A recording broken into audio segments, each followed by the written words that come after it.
There was a stream today. It was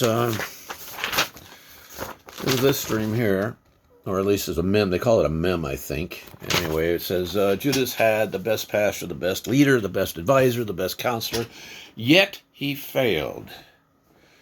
The problem is not the leadership or the church you go to. If your attitude or character doesn't change or your heart doesn't transform, you'll always be the same. Well, this started a conversation between my daughter and me, and she asked a whole bunch of questions, but it was way too complex. So I'm going to try to, or at least I'm going to address some of these questions bit by bit.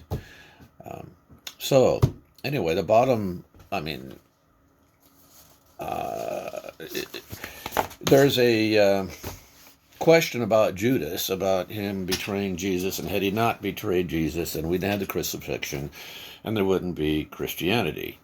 And there is truth to that, indeed, for it was the crucifixion, it was the resurrection, or the crucifixion for that was the requirement of the ultimate sacrifice of him taking upon the sins of the world, period. So, to answer the question, or the statement, it is undeniable that Jesus was a tool for Christianity to exist.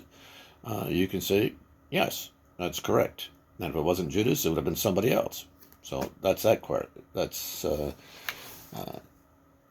that's that point. Now, the next one is Christ was explicitly clear, love one another.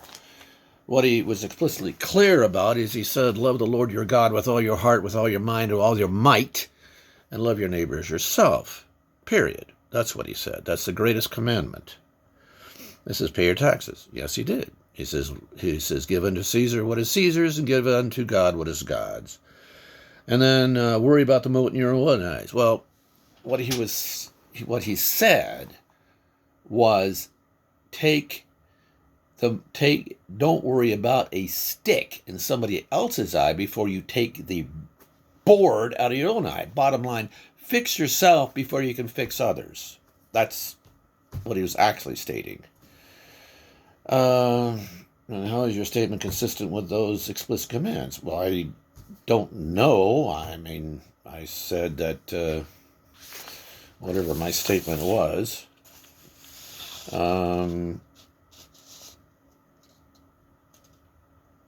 I really don't know how to answer that question. But anyway, so I think that's for it right now. He says a good teacher constantly asks if they could have done something different. They make sure that their diction program is evidence-based. I'm not sure if she's addressing Jesus as a teacher, because indeed he said many times he spoke in parables. That's kind of a question. I even asked Colonel what that was about. If he said, if he spoke plainly, the people would change their way, and scholars have scratched their heads. Why was that ever said? And I scratched my head about that too. He even talked to the disciples, his apostles, that many times they had no clue of what was going on, and Jesus said, how are you so dull?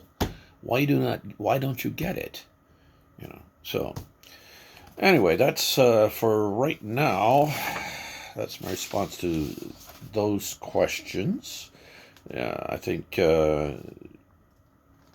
the Inquisitor was talking about, I made reference to the Adult Rehabilitation Center, and that the hardest part for me, number one, was keeping the beneficiary on my truck, so to stay in the program, because their emotions would go from one way to the other.